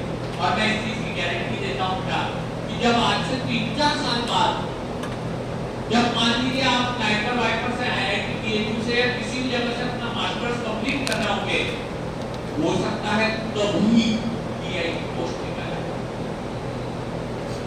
और अगर तभी DI की पोस्ट आएगी, इसी साल आई थी 2023 के लास्ट में, या फिर 24 में ज्वाइन की, हर 4-5 साल में आती, तो सबसे ज्यादा अपॉर्चुनिटी आपको रहेगी, क्योंकि आपने यही फार्मेसी का पढ़ा हुआ हो। ये पक्की बात है, टॉक्सिकोलॉजी, केमिस्ट्री, केमिस्ट्री की 4 मेजर सब्जेक्ट हैं तो आते हैं। एक आध दो दिन स्टूडेंट माइक्रोबायोलॉजी एक्स्ट्रा छोटे-छोटे तो भी पढ़ाते हैं। 100% आप सिलेबस कवर करवाएंगे। ये कॉपी आपको जब भी काम में आएगी अपना सिलेबस रिवाइज करने के लिए, इसमें लाइन भी मत दो, इन कॉपीज को अच्छे से बनाया करो, ठीक है। और थोड़ी-थोड़ी जगह छोड़कर बनाओ। ज्यादा क्या होगा, साल भर में 40 रुपए की कॉपी एक्स्ट्रा लगेगी बस, उससे ज्यादा हम क्या समझेगा एक दिन का खर्चा होगा, ठीक है। तो अब अपन आगे चल रहे हैं, यहाँ पे बात कर रहे हैं माइक्रो स्क्वैशिंग। हम ये जानते हैं कि सर इतनी ज्यादा इंडिया की पॉपुलेशन और वो भी बीमा तरफ से अगर जाना है तो वहाँ पे तो सर हमारी ट्रेन फटाफट भरी हुई जाती है। वैसे जनरल कंपार्टमेंट एक सीट पर 4 लोगों के नंबर डले रहते हैं, लेकिन बैठने वाले कम से कम 8 होते हैं, ठीक है। सरकते हुए सारे मॉलिक्यूल्स का वॉल्यूम जो है वो कम होता चला जाता है। अब आपको क्या लगता है, पूरी रात भर का सफर है, कौन से मॉलिक्यूल मिनिमम ऑस्टिलर पूरे इंटेक्ट बचेंगे, अच्छे हट्टे कट्टे वाले या तो दुबले पतले समझिए बेटा, ऐसे मॉलिक्यूल्स तो पहले से ही दुबले पतले से हैं, उनको आसपास के बड़े बड़े मॉलिक्यूल्स है ना, इस प्रकार कुचल करके उनके बारीक पार्ट्स बना देते हैं, जिसको यहाँ देखो नाम से समझ में आ रहा है क्या, माइक्रो स्पैशिंग। माइक्रो यानी छोटे छोटे, स्पैश यानी दबना। इंग्लिश मीडियम के बच्चे बहुत अच्छे जानते हैं बेटा, जब भी किसी फ्रूट को दबा कर तो उसके जूस के साथ में थोड़ा फल वगैरह निकाला जाता है, उसको स्पैश कहा जाता है, ओके।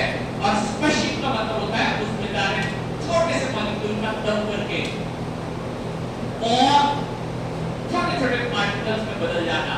लेकिन ये सारे छोटे पार्टिकल किस चीज को भर देते हैं, ध्यान देंगे, किस चीज को भर देते हैं, इन सभी पार्टिकल्स के बीच के छोटे मॉलिक्यूल्स, माइक्रो मॉलिक्यूल्स जो छोटे छोटे से थे, वो जब बड़े पार्टिकल्स में प्रेशर करने के कारण दब जाते हैं, तो दबने के कारण उनकी नाक निकल जाती है, वो टूट करके वाइड स्पेसेस को भर देते हैं। इस चीज को क्या कहा जाता है, माइक्रो स्पैशिंग। लेकिन सुनो, यहाँ से स्ट्रक्चर वापस इलास्टिसिटी नहीं बता सकता, यहाँ से आगे आने वाले सारे कॉन्सेप्ट में जो वर्ड चलता है, उस वर्ड को कहा जाता है, ये जो कंसोलिडेशन है, इसके अंदर प्लास्टिक डिफॉर्मेशन, इसके अंदर होते हैं मतलब प्लास्टिक डिफॉर्मेशन, ठीक है। एक बात बताइए, कंप्रेशन में मैंने दिखाया था, एक्चुअली उसके अंदर किस प्रकार की रिकवरी होती है, इलास्टिक। हमको ये पता है था कि अगर हम चाहे रबर की बात करें या किसी चीज की बात करें, जो इलास्टिक है वो वापस अपनी जगह पे आता है, ठीक है, ऐसे सरक सरक के वापस अपनी जगह पे आ गया इलास्टिक। लेकिन अगर उसका शेप सच में चेंज होता है तो उसे कहते हैं, बिल्कुल ठीक है, पेन है, ये प्लास्टिक नेचर का, इसका स्ट्रक्चर एक बार बना दिया गया वैसे ही रहेगा, या तो टूटेगा या ऐसा ही रहेगा, ठीक है। तो हमारा चश्मा है जो प्लास्टिक का बना हुआ है, प्लास्टिक जो शेप है वैसे ही रहेगा, या तो टूटेगा या फिर अपनी जगह पे आ जाएगा। प्लास्टिक डिफॉर्मेशन में हमारे टॉपिक का नाम है डिफॉर्मेशन। प्लास्टिक डिफॉर्मेशन कंसोलिडेशन में दिखाया जाता है। नंबर 1 को कहते हैं माइक्रोस्पेशिक। आगे चलते हैं, इसके अंदर वॉइड स्पेस जो है वो रिड्यूस हो जाती है, इसे कहा जाता है माइक्रोस्पेशिक। वॉइड स्पेस कम होती है, अब आगे के मॉलिक्यूल्स अपना कंसोलिडेशन के मैकेनिज्म्स बनाते हैं। लिखिएगा क्या मैकेनिज्म्स, टोटल 3 मैकेनिज्म होते हैं, 3 मैकेनिज्म होते हैं, 3 मैकेनिज्म होते हैं। किस चीज के मैकेनिज्म है सर? कंसोलिडेशन, कंसोलिडेशन के मैकेनिज्म, कंसोलिडेशन के mechanism, 3 mechanism.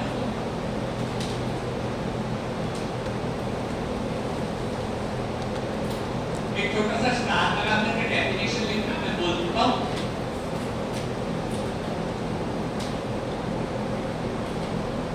yield value, yield value, yield value। हालांकि ये बहुत अच्छी चीज है कि हम में से केवल एक या दो स्टूडेंट ऐसे होंगे जिन्होंने विस्कोसिटी का चैप्टर किया, लेकिन बाकी सब ने वर्ड पास किया हुआ है। जब अपन ने बात करेंगे flocculated suspension non Newtonian minimum bodies, ठीक है। आज इन्होंने नहीं पढ़ा कोड पर बेटा, मैं आपको पूरा टॉपिक पढ़ा कर दूंगा, 100% से जब इसकी हम गारंटी लेते हैं। आप लोग चिंता मत कीजिए, लेकिन रेगुलर रहिए, ठीक है। आपके जो फ्रेंड्स बीच में छुट्टी मारते हैं, तो देखो छुट्टी मारने का भी नियम है, आप लोगों को वैसे ही 3 दिन छुट्टी मिलती है, मंगल बुधवार शनिवार। आप उन दिनों में अपने बाकी के काम निपटाया करो, बाकी 3-4 दिन तो पढ़ाई के लिए रखते हैं, ठीक है। अभी यहाँ पे बात कर रहे हैं, चर्चा कर रहे हैं, जल्दी से देखिएगा। जब हम बात करते हैं ये yield वैल्यू की, तो मिनिमम उसका फोर्स जिससे वो भैया हमें जगह देने के लिए बाध्य हो जाए, जिससे वो हमारी बात को टाल न सके। अब तो लड़ाई हो जाए, लेकिन हमारी फैमिली को भी घर पर जाना है, तो बैठने के लिए जगह तो लगेगी। इतनी ऊंची आवाज में तो बोलना ही पड़ेगा कि वो नीचे सारे बैठ करके और पैर नीचे करके बैठ जाए, उस फोर्स को कहते हैं क्या? इनविजिबल। इतना फोर्स को लगाना ही पड़ेगा कि टैबलेट में इलास्टिसिटी खत्म हो जाए और प्लास्टिक डिफॉर्मेशन हो। ये कंसोलिडेशन ऑफ सॉलिड्स का चैप्टर पढ़ा रहा हूं, जो यूनिट 2 के नीचे वाले पोर्शन में दिया हुआ है। इसको मात्र 7 नंबर का क्वेश्चन आएगा और उसके अंदर आपको इस प्रकार के 2-3 स्ट्रक्चर्स बनाने हैं, ठीक है। सबसे पहले नंबर पे कम फोर्स से दिखाते हैं इलास्टिक रिकवरी, और ज्यादा करने पे पहला होता है माइक्रोस्पेसिंग, जिससे वॉइड स्पेस हो जाती है कम। फिर उसके बाद होता है कंसोलिडेशन, जिसमें 3 मैकेनिज्म है। अभी तक एक भी नहीं लिख पाया, केवल नाम लिख पाया है कि मैकेनिज्म ऑफ कंसोलिडेशन 3 होते हैं। नंबर 1 सबसे पहला मैकेनिज्म, सबसे पहला मैकेनिज्म जिसे कहा जाता है fold bending. Fold bending, fold bending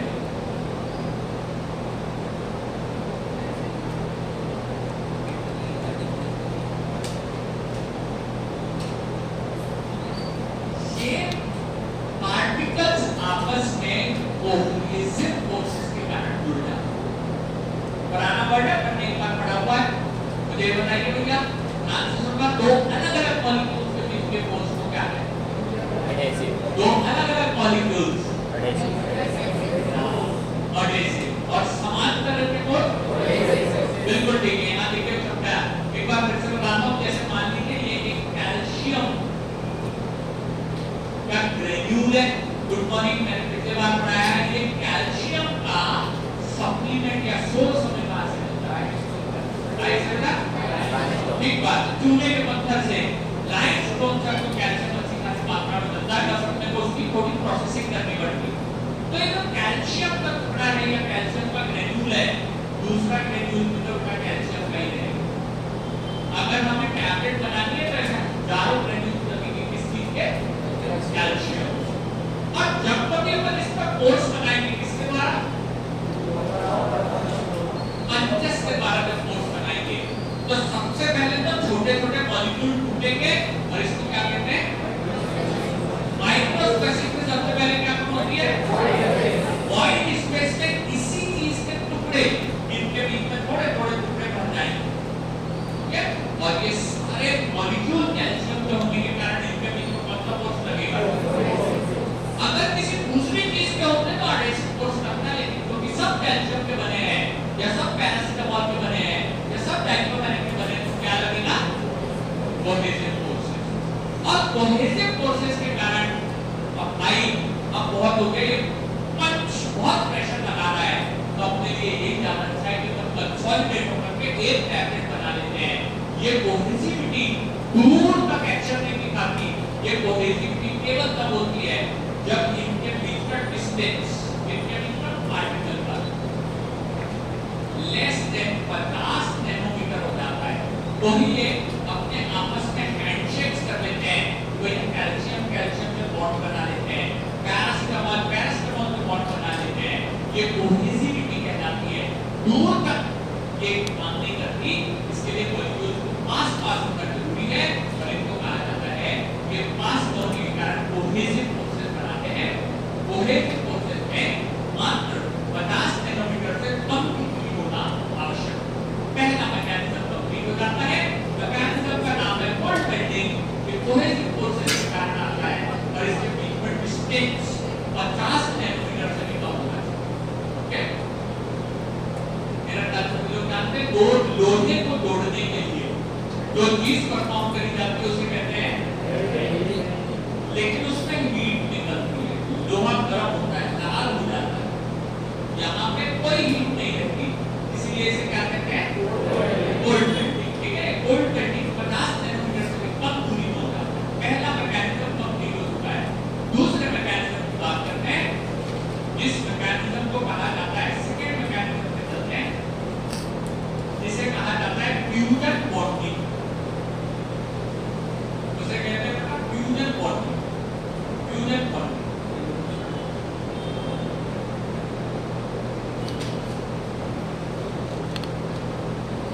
अगर आपने हेडिंग लिख लिया हो तो एक मिनट बात सुनिए। हमने सबसे पहले बल्क वॉल्यूम से चालू किया था, उसके बाद टैप वॉल्यूम आ गया, उसके बाद ग्रेनुलर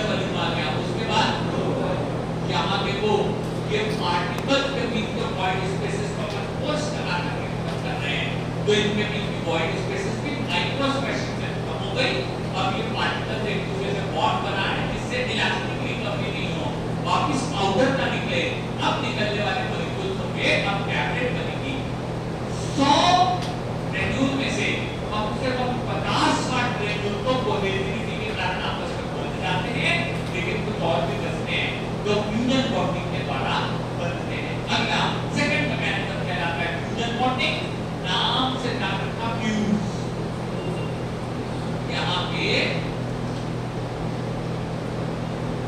हल्की हीट जनरेट होती है।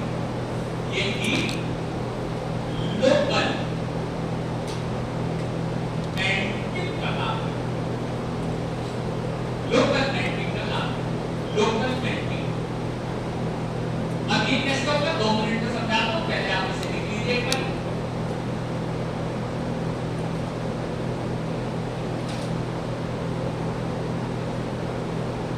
Local heat. जब कभी कोई ग्रेन्यूल्स कॉपर क्या होता है कॉपर, ठीक है, इससे अपन गेहूं को चटनी में डालते हैं, वो कॉपर कहलाता है। तो जब कभी ये पार्टिकल्स इस कॉपर से इसके अंदर नीचे डाई कैविटी में आते हैं और डाई कैविटी में भी इन पर फोर्स लगाया जाता है, तो ये पार्टिकल एक दूसरे से रगड़ खाते हैं।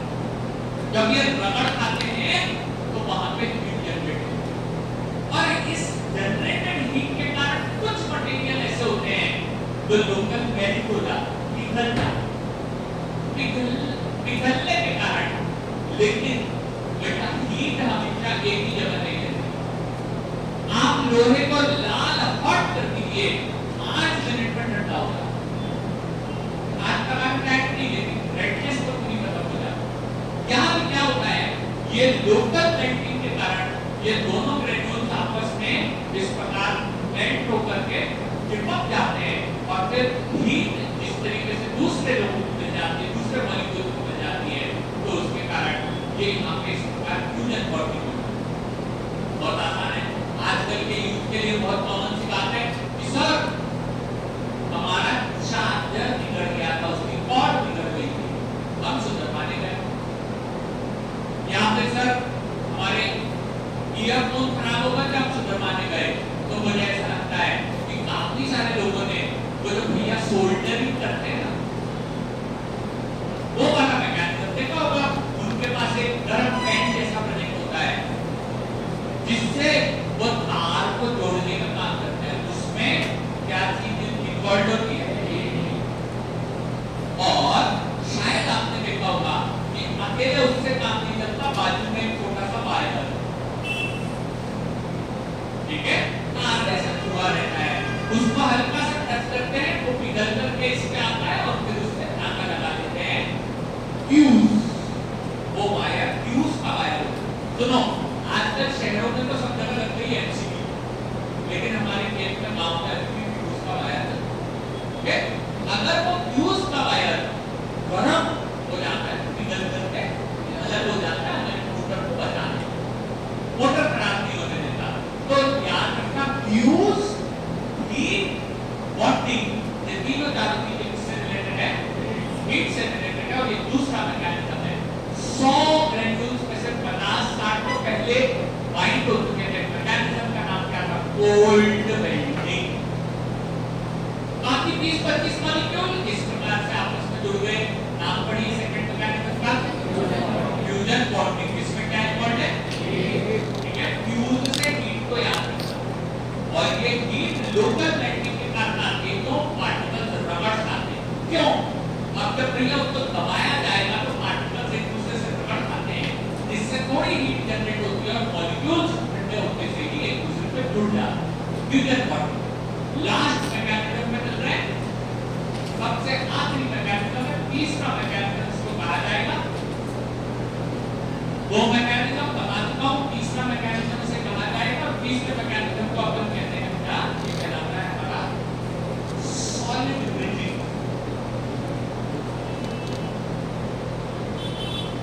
Solid bridging, solid bridging, solid bridging. आखिरी मैकेनिज्म है सॉलिड ब्रिजिंग। 100 ग्रेन्यूल्स में से ज्यादातर बन चुके हैं, कुछ का फॉर्मेटिंग हो गया और कुछ इस प्रकार से सॉलिड ब्रिजिंग पे निर्भर करता। इसमें यह ध्यान रखना कि इसके अंदर आवश्यकता पड़ती है moisture, moisture, moisture.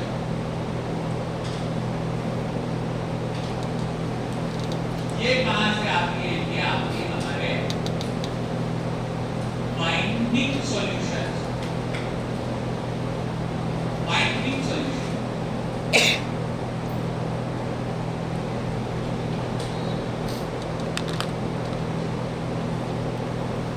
Binding solution okay आगे चलते हैं बाइंडिंग सॉल्यूशन क्या होते हैं वैसे तो अपन फिक्शन शुगर में लड्डू के तो पढ़ेंगे लेकिन अब देखेंगे जब किसी लड्डू को शादियों के सीजन में हमारे घर में तो मिठाई सबसे अधिक दी जाती है लड्डू होते हैं और हमें पता है कि आपस में बांधने के लिए चाशनी काम में आती है तो एक चाशनी क्या है बाइंडिंग सॉल्यूशन इसी प्रकार टैबलेट बनाने के लिए भी जो ग्रेन्यूल्स को आपस में चिपकाने के लिए काम में आते हैं वो क्या कहलाते हैं बाइंडिंग सॉल्यूशन इसके अंदर बहुत सारे अलग-अलग मैकेनिज्म और देखे जाएंगे लेकिन इन सब के अंदर एक पानी आवश्यक होता है देखिए अकेली चीनी चीजों को चिपका नहीं सकती उसके साथ में हल्का मॉइस्चर मुझे कहता है तो वो चीजों को आपस में जोड़ दे ठीक है यहाँ पे फिर से तीसरी बार कोई डायग्राम बनाएंगे और इस बार डायग्राम के बीच में मॉइस्चर पेस्ट की तरह चिपक जाता है जब कभी इस पे फोर्स लगाया जाता है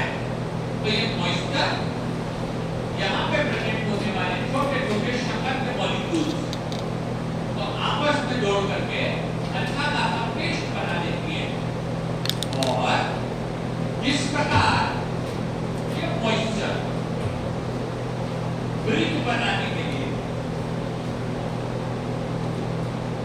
सीमेंट में भी आवश्यक होती है उसी प्रकार देखो एक मैकेनिज्म से ट्रिक बता देता हूं याद कैसे रखना है सुनो भाई मैकेनिज्म तीसरा लगभग एटो का है पहला मैकेनिज्म कौन सा था कौन सा ठीक बात कोल्ड वेल्डिंग यहां पे हीट की जरूरत नहीं पड़ती वो वाला वेल्डिंग कहलाता है कोल्ड वेल्डिंग और उस कोल्ड वेल्डिंग में मॉलिक्यूल्स कितने पास आ जाते हैं बताओ कितने 50 नैनोमीटर से 5 आ जाते हैं इसके बीच में फोर्स कौन सा लगता है ठीक बात है ज्यादातर मॉलिक्यूल्स इस मैकेनिज्म को फॉलो करते हैं दूसरे नंबर पे क्या है फ्यूज में क्या की जाती है लोकल वेल्डिंग उसके कारण पार्टिकल्स एक दूसरे से चिपक जाते हैं जैसे गर्म होकर के मॉलिक्यूल एक दूसरे से चिपकते हैं यहां पे भी चिपक जाते हैं तीसरी और आखिरी मैकेनिज्म चलता है सॉलिड ब्रिजिंग मुझे एक बात बताओ ब्रिज बनाने के लिए सीमेंट का और बात बताओ क्या सूखे सीमेंट से ब्रिज बन जाता है तो हमेशा साथ में क्या डालना है ये जो पानी मॉइस्चर है ये मॉइस्चर क्या करता है हम जब मटेरियल में बहुत सारी चीनी वगैरह डालते हैं जब चीनी क्यों डालेंगे तो ये टैबलेट में कई सारे डाइल्यूएंट डाले जाते हैं वो डाइल्यूएंट्स शुगर नेचर के होते हैं और पानी के साथ हल्का सा पेस्ट जैसा मटेरियल बना है ये चीनी पेस्ट नेचर के होते हैं जिसके कारण बचे कुछ 20-30% पार्टिकल को एक चिपका देते हैं इसे सॉलिड ब्रिजिंग कहा जाता है सारे मॉलिक्यूल्स मिलजुल कर के मैकेनिज्म चलाते हैं तब जाकर के अच्छा कंसोलिडेटेड टैबलेट आता है ये डीफॉर्मेशन ऑफ सॉलिड हो जाता है जैसे छोटा सा डायग्राम ग्राफ का उपयोग बनाना है और एक मैकेनिज्म सारे कंप्लीट हो जाते हैं ठीक है वो जो हमारी यूनिट 2 का पार्ट है तो सब कुछ कंप्लीट हो चुका है ऐसा एक डायग्राम आपको 100% बना के आना है और फिर मैकेनिज्म के 3 डायग्राम आपको बना करके आना है ठीक है माइक्रोस्पेक्शन में भी आप बड़े-बड़े पार्टिकल्स के बीच में छोटे पार्टिकल्स को स्क्वीज होते हुए स्क्वैश होते हुए दिखा सकते हैं ये डायग्राम आपके बहुत आवश्यक है जीपैट में तो बेटा क्वेश्चन केवल इन्हीं वैल्यूज पे आएंगे बोर्ड पे देख लीजिए लगभग लास्ट का ये अपना पोर्शन है उसको कहा जाता है हेक्टल्स का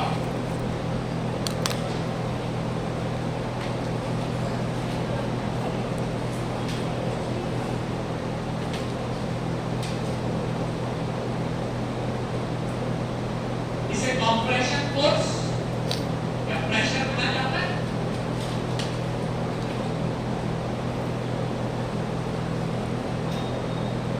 और यहाँ पे आ जाता है इप्सिलॉन ये क्या है भाई क्या पढ़ा था इसके बारे में बताइए वो रॉस तो जैसे जैसे फोर्स बढ़ाते हो वो रॉसिटी होती है कम और 1 ईटा होता है 4 ठीक है ये फोर्स लगाने पे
कंसोलिडेशन दिखाता है कि इलास्टिक रिकवरी?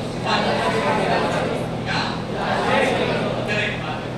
और दूसरा क्वेश्चन सुनो, वाटर रुई वो कैसे निकाले? प्लास्टिक क्या? सही बात है, वो भी कैसे निकालता है? इलास्टिक। इसीलिए कॉटन के बनाए हुए रजाई या गद्दे को भैया 100 बार टैप कर, 100 बार डंडा मारते जब जाकर के वो शेप में आ पाता है। ऐसे मटेरियल्स जो इलास्टिसिटी दिखाते हैं उनकी टैबलेट बनाना बहुत मुश्किल है।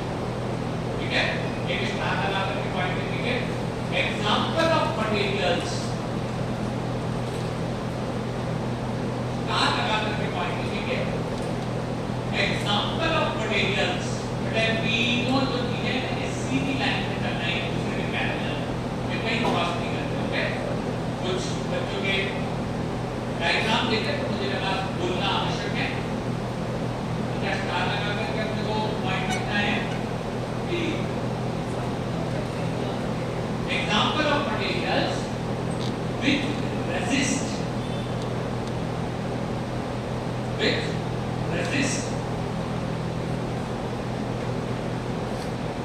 consolidation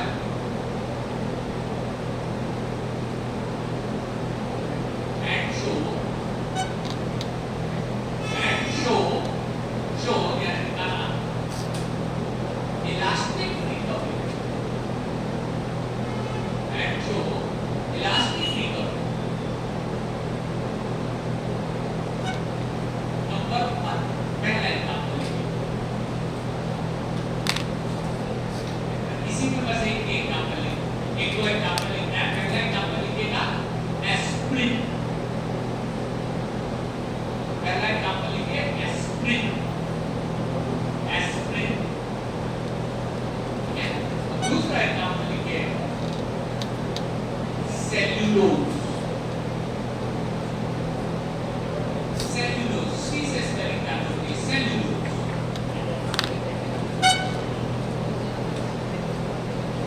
सेल्यूलोज, ठीक है, सेल्यूलोज वैसे बेटा लकड़ी के बुरादे में प्रेजेंट होता है।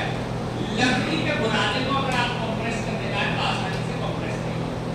इलास्टिक रिकवरी की बात है जो आपने सेंटेंस लिखा इसे पढ़ करके बता दीजिए कि इन टैबलेट्स को, इन मटेरियल की टैबलेट बनाना आसान होता है मुश्किल होता है? बिल्कुल ठीक बात है सर। ये तो इलास्टिक रिकवरी दिखा देते हैं, बनाने के बाद पता चला हमने टैबलेट स्ट्रिप में पैक कर दिया और ये कुछ समय के बाद इलास्टिसिटी निकाली तो टैबलेट खोलते से इसमें से निकलेगा पाउडर या टूटी हुई टैबलेट। अगर किसी भी कंपनी के पैकेट में से टूटी टैबलेट निकलती है तो सबसे पहले डाउट आता है भैया एक्सपायर तो नहीं है, भैया कंपनी खराब तो नहीं है, मेडिकल वाले भैया ने नकली दवाई तो नहीं दे दी, डॉक्टर साहब किस कंपनी की दवाई लिखते हैं, ये सारी चीजें आजकल के पढ़े लिखे बच्चों के मन पर तुरंत आती है तो ऐसा कि हाँ कुछ तो गड़बड़। और अगर आपकी दवाई में गड़बड़ निकली तो डॉक्टर साहब तक खबर पहुंच जाती है, फिर वो बोलते हैं भैया इस कंपनी की दवाई नहीं लिखना, दूसरी कंपनी की अच्छी। ऐसे कर करके जो हमारी कंपनी की रेपुटेशन है खराब होते चली जाती है। और रेपुटेशन को बनाए रखने के लिए ये सारा नॉलेज फार्मासिस्ट को होना चाहिए। इसका एक सॉल्यूशन निकलता है, लिखेगा सॉल्यूशन, सॉल्यूशन। जब इलास्टिक रिकवरी होती है ना तो सॉल्यूशन निकलता है जिसे कहा जाता है प्री कंप्रेशन, प्री कंप्रेशन,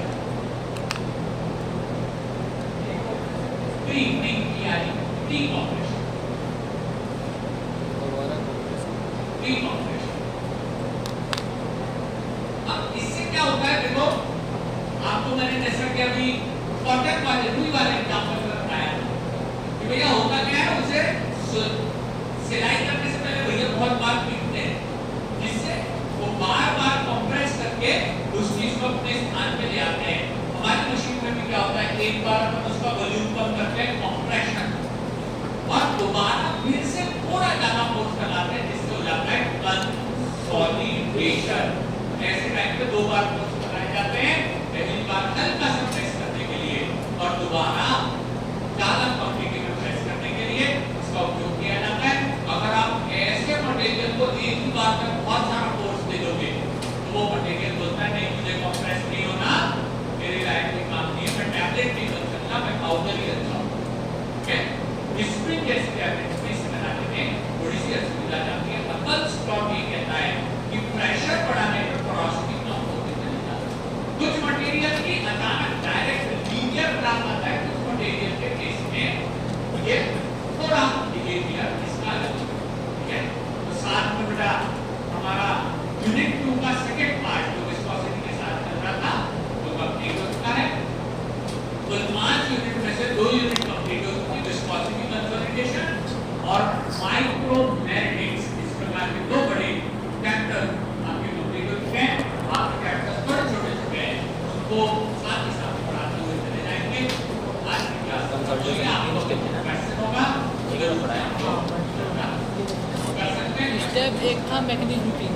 अच्छा, अब बहुत सीरियसली बोल रहे हैं। स्टेप 1